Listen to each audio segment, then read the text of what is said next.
Hey guys, welcome back. Nuna, if you haven't met her yet, say hi Nuna. Hi. I'm Brittany, and I film anything from paranormal to true crime and everything in between. So, if you are not subscribed yet, definitely make sure to hit that subscribe button for me and hit that like button. Before we dive in, I do want to remind everybody that I am on Patreon. So, Patreon is really cool because it allows like-minded individuals to really connect. And at my top tier, so I only have 2 tiers on there, you'll get everything ranging from extra content to monthly Zoom calls, and it's just really cool. So if you guys can, I would really appreciate if you get on there and subscribe to my Patreon. I'll have it in my description box below. And if you can't, just watching my videos and, you know, supporting me that way is enough. So thank you. Today we're going to be talking about a case that's always fascinated me so much. It's the case of Bridget Cleary. There was like a little nursery rhyme type thing. It's, are you a witch or are you a fairy?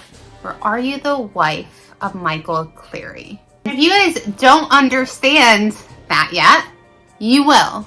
Because this case is insane. Not so far-fetched for the time, but after you hear this, you're just going to be like, what? Bridget Cleary is actually often referred to as being one of the last witches burned in Ireland. However, there was no actual signs that she practiced any witchcraft.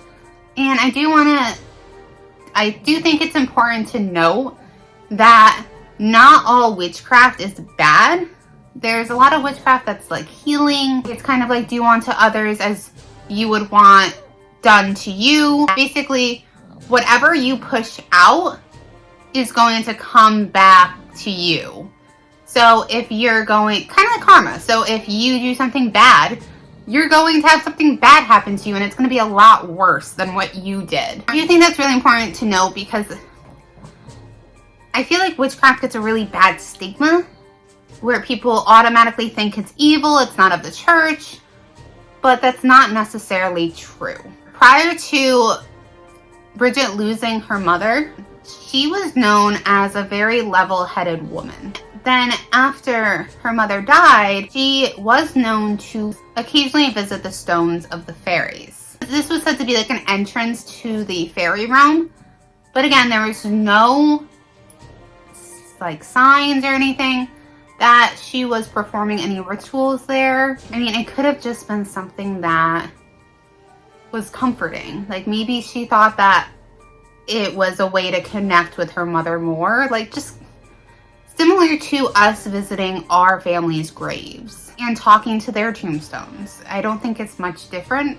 Bridget was born in 1867 near Clonmel, south of County Tipperary. She was the only daughter and the youngest child of Patrick and Bridget Boland. Now, they were both like very strict Catholics. They definitely passed that on to Bridget. She attended a convent school and she was very good with needlework, so she actually ended up apprenticing for a dressmaker. She went on to marry Michael Cleary, who was a cooper and was also 9 years older than her. She and her husband ended up living in a cottage along with her father in the small village of Ballyvadlia. She was very confident. She was actually able to make her own living by being a seamstress as well as selling eggs from their chickens. She was beautiful and, which was really unusual for this time, quite literate. Like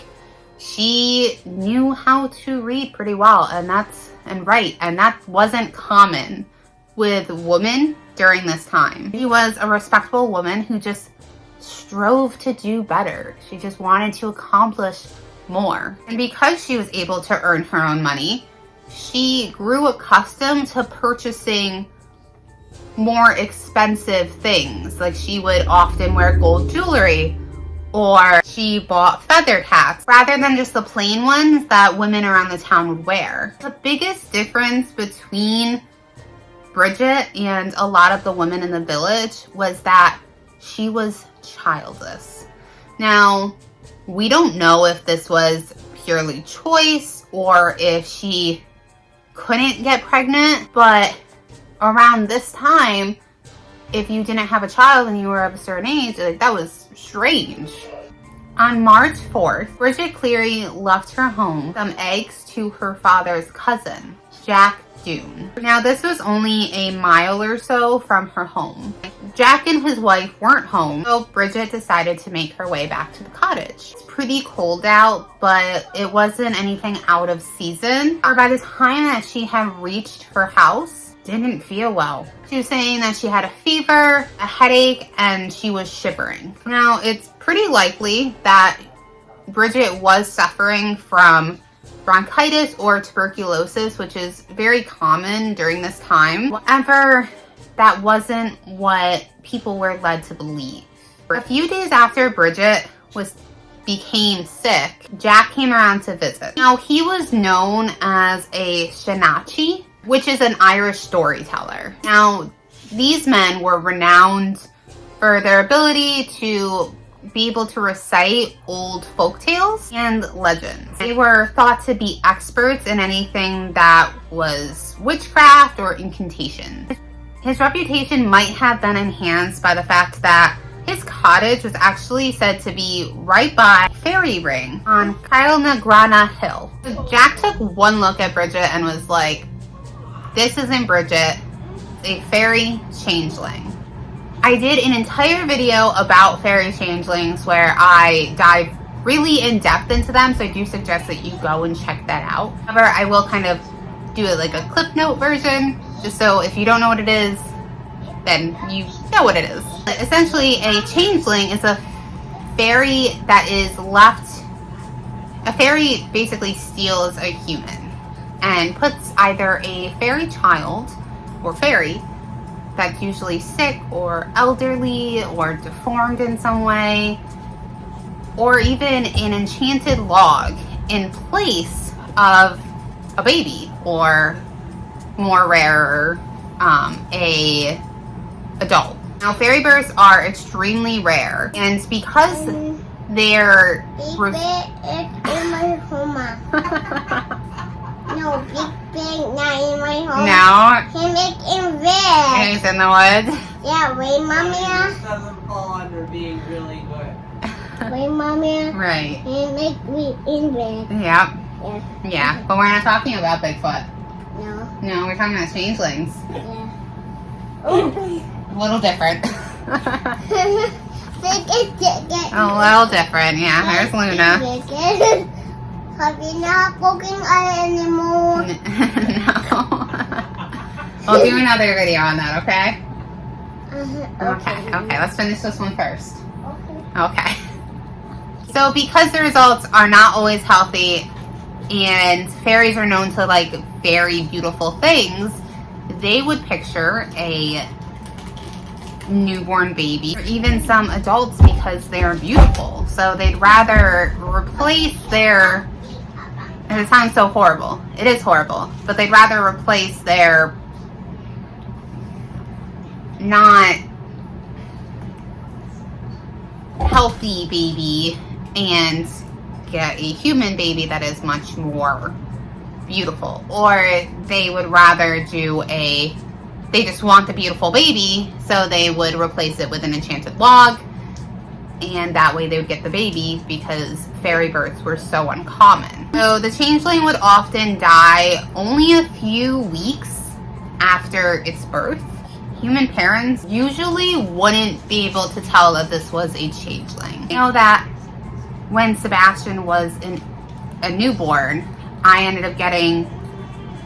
was researching changelings, which probably not something you should do if you have a newborn, but I got really afraid that fairies were going to come and take him, and it kept me from sleeping even more than a newborn does, because I was just so afraid. I'm like, oh my gosh, like he's perfect, and like the fairies are gonna come and they're gonna get him, and I would have these horrible dreams about it. So if the changeling child does survive, they're usually pretty willful, they're bad-tempered, and they're very cold-hearted, greedy, and they constantly need to eat. If a family was cursed with a changeling child, then they would never know happiness. So this is what Jack claims that Bridget was, a changeling. This started a whole chain of events that were not good. Rumors started to spread that she was away with the fairies. Patrick Boland and Michael Cleary became very concerned that Bridget was a changeling, and Michael wanted his wife back. Her condition severely worsened. Michael had sent word to the doctor, Dr. William Crean, but he wasn't able to visit for several days. When he did eventually be able to get there and see Bridget, he diagnosed her with bronchitis. But we don't know if she actually received treatment for this. Bridget just kept getting sicker and sicker though. And when Jack Dunn visited again, things just got even worse. Jack and Michael ended up seeking advice from Dennis Gainey, who lived in Kailatia, and he was known as a local herbman or a fairy doctor, and that he would be able to cure any fairy-induced ailment, including being a changeling. So Bridget ended up getting severely tortured. Initially, she was treated with concoctions made from herbs, which had originated with Dennis Gainey. She was then soaked in urine, covered in hen's poop, which is just disgusting. But even though we're like, ew, that's gross, like, it was actually pretty common for people to do these things at the time because they were, I mean, I believe in fairies, and I'm still like, no. I still can't imagine putting someone that I love through this. And especially if they're just like showing symptoms of being sick. Anyways, these things made no difference. There's a lot of different rituals for people that were said to be taken over by changelings. Every single one of them was tried on Bridget. These include burning her with a poker, holding her over a fire. Both of those were said to force the changeling out, like they would become desperate and offer to give the human back. Neither of these worked. Bridget was also force-fed vile herbal concoctions. While she was getting fed these vile concoctions, Michael was demanding that she answered the question, are you Bridget Boland, wife of Michael Cleary, in the name of God? And if she was able to do this 3 times, then this would allegedly prove that she was not a changeling. However, Bridget was really sick, so she was really weak, and because she was so weak, she couldn't say this 3 times. So they just continued. Over the next several days, Michael became even more and more violent. Because there was others present in the house while he was doing these horrible things, it just encouraged him even more. So on March 15th, Bridget gained enough strength to actually be able to give the replies that basically meant that she wasn't a changeling. And Michael was satisfied with this. He stated that his wife was truly returned. But this didn't last very long. So after midnight, he just became so angry. He locked himself along with others in the cottage. Bridget was completely stripped and then doused in lamp oil and burned to death. On March 16th, Bridget was reported missing by Michael Cleary, who claimed that she had once again gone away with the fairies. However, only 5 days later, her charred body was discovered in a shallow grave, and she was wrapped in a sheet. This is where Michael and Bridget's cousin, Patrick Kennedy, quickly buried her. Michael clearly gave a sworn statement to the court. His wife had been taken by the fairies and a changeling was left in her place. 2 of his reasons for saying this or claiming this was the fact that the woman who he burned, he said this, the woman who he burned was just too beautiful to be his wife. Who says that? No, my wife was much uglier than her. And he also claimed that the woman that he burned was also 2 inches taller, which I'm Plus, he just, you know, measured her. I don't really understand. Like, you can't tell 2 inches by just looking at somebody. Jack Dunn also said that it couldn't be Bridget Cleary because she had one leg longer than another. The presiding judge was Mr. Justice O'Brien, and he didn't really pay attention much to the talk of fairies and witchcraft and stuff that surrounded this case. However, it is interesting that Michael Cleary, when he was convicted, he wasn't convicted of murder, but he got the lesser charge of manslaughter. He was only sentenced to 20 years of hard labor, which he only served 15. So for torturing and burning and burying his wife, he only served 15 years of hard labor. After he was released, he boarded a ship to Montreal and was never heard of again. There were several others who, you know, participated in the killing or the torturing of Bridget that did receive different varying lengths of punishment because much of her family was now incarcerated. The local church was not willing to get involved. Bridget was eventually laid to rest by members of the local constabulary. She was quietly buried one evening in an unmarked grave near her mother. It was outside of the churchyard wall. I don't believe that Bridget Cleary was a changeling. However, she could be. I can't 100% prove that. I think maybe her husband just feared that she was going to die with how bad her symptoms were getting. And that was his coping mechanism, really bad coping mechanism, but maybe it was a coping mechanism. It definitely wasn't anything that he did, but it could have been one. Or maybe he truly believed that she was one. Or maybe it's just a stone cold murderer. There's that too. Let me know what you guys think in the comments down below of why you think Michael Cleary did this to his wife. Do you think that he honestly believed the fairies took his wife? Or do you think that, you know, maybe he was just so scared to lose her that it was the only thing that made sense to him? He was a sociopath. Who knows? Make sure to like this video and hit the subscribe button for me. And until next time, love you guys. Bye.